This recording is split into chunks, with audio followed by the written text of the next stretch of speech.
चलिए बात करते हैं इस वक्त की बड़ी खबर की, जो कि मध्य प्रदेश की राजधानी भोपाल से मिल रही है। आपको बता दें कि इंडी गठबंधन की बैठक होने जा रही है। 6 अप्रैल को पीसीसी में ये बैठक होगी।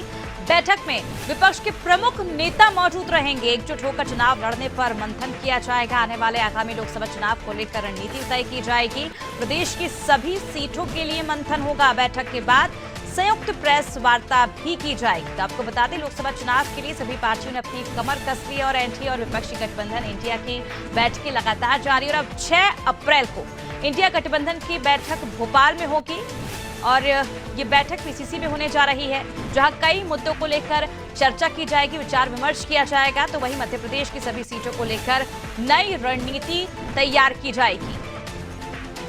चलिए, ज्यादा जानकारी के लिए इस वक्त हमारे साथ संवाददाता दुर्गेश जुड़ चुके हैं। दुर्गेश, अब जो बैठक है वो राजधानी भोपाल में होने जा रही है। क्या लगता है इस बैठक में कौन कौन शामिल होगा, क्या कुछ रणनीति के तहत इंडिया गठबंधन आगे बढ़ेगी लोकसभा चुनाव को देखते हुए?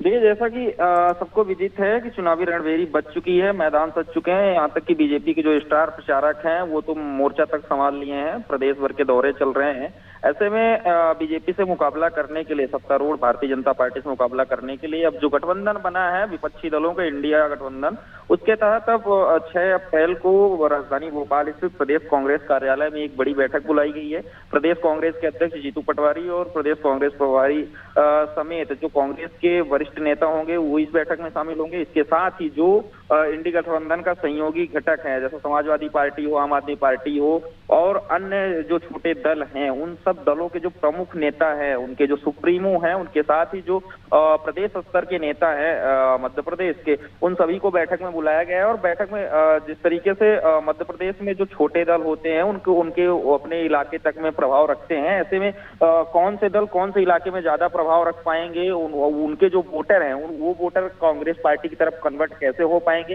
हालांकि मध्य प्रदेश की 29 सीटों में 28 सीटों पर कांग्रेस पार्टी चुनाव लड़ रही है। हालांकि एक सीट खजुराहो वो समाजवादी पार्टी को दी गई है, तो कांग्रेस पार्टी के भी जो कार्यकर्ता है वो समाजवादी पार्टी को वोट करेंगे, उसके लिए भी चर्चा की जाएगी। उसके साथ ही प्रदेश की अन्य 28 सीटों पर जो अन्य दल हैं, समाजवादी पार्टी हो, आम आदमी पार्टी हो, एनसीपी है, भारतीय मार्क्सवादी कम्युनिस्ट पार्टी है, भारतीय कम्युनिस्ट पार्टी है, जो और अन्य छोटे दल है, तो उनके जो वोटर्स हैं, उनके जो कार्यकर्ता हैं, वो किस प्रकार से प्रचार प्रसार करेंगे, इसके लिए भी रणनीति बनाई जाएगी। उसके साथ ही एक जब रणनीति बनेगी, उसके साथ संयुक्त रूप से तमाम जो नेता हैं, विपक्ष के नेता हैं, वो संयुक्त प्रेस वार्ता करेंगे और उसके साथ ही प्रदेश की आगामी रणनीति, लोकसभा चुनाव को किस प्रकार से मजबूती दी जाए और किस प्रकार से कौन से नेताओं के दौरे कराने हैं, किस क्षेत्र में कौन से नेताओं को भेजना है, कौन सी लोकसभा सीट में क्या समीकरण है, इन सारी चीजों को लेकर के बड़ी बैठक होगी और बड़ा मंथन चलेगा। उसके बाद वो लोग प्रेस वार्ता करके पत्रकारों से मुखातिब होंगे। लेकिन दुर्गेश, क्या ये नहीं लगता कि बैठक करते करते काफी देर हो चुकी है?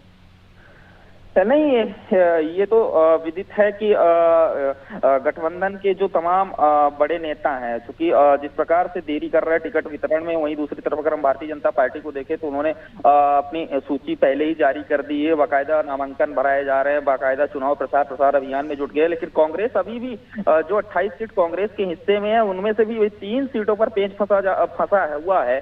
कहा यह जा रहा है कि वहां पर अभी जो दो तीन नामों का पैनल है वो क्लियर नहीं हो पा रहा है। यही वजह है कि अभी टिकट में देरी हो रही है। सूत्रों द्वारा जानकारी ये भी मिली है कि अभी 2-3 दिन तक अभी कांग्रेस प्रत्याशियों की जो घोषणा है वो अभी नहीं हो सकेगी। ऐसे में जब 6 तारीख को बैठक बुलाई गई तो अंदेशा ये लगाया जा रहा है कि 6 तारीख के पहले जो बचे हुए सीट होल्ड हैं उन पे नाम डिक्लेयर कर दिए जाएंगे। उसके साथ ही नाम डिक्लेयर होते ही बैठक भी आयोजित की जाएगी। उसके बाद 6 तारीख के बाद ये चुनावी मोड में आएंगे। लेकिन कुल मिलाकर यदि बात की जाए तो देरी बहुत हो चुकी है। ऐसे में समय कम है और किस प्रकार से कौन से मुद्दों को लेकर के जनता तक पहुंचेंगे, क्योंकि समय कम है, क्षेत्र बड़ा है, तो बिल्कुल जिस तरह से आगामी लोकसभा चुनाव के मद्देनजर नई रणनीति के तहत इंडिया गठबंधन आगे बढ़ रही है। अब देखने वाली बात होगी कि लोकसभा चुनाव के दौरान क्या कुछ बेनिफिट जो है पार्टी को मिलता है, गठबंधन को मिलता है। बहुत बहुत शुक्रिया दुर्गेश तमाम जानकारी।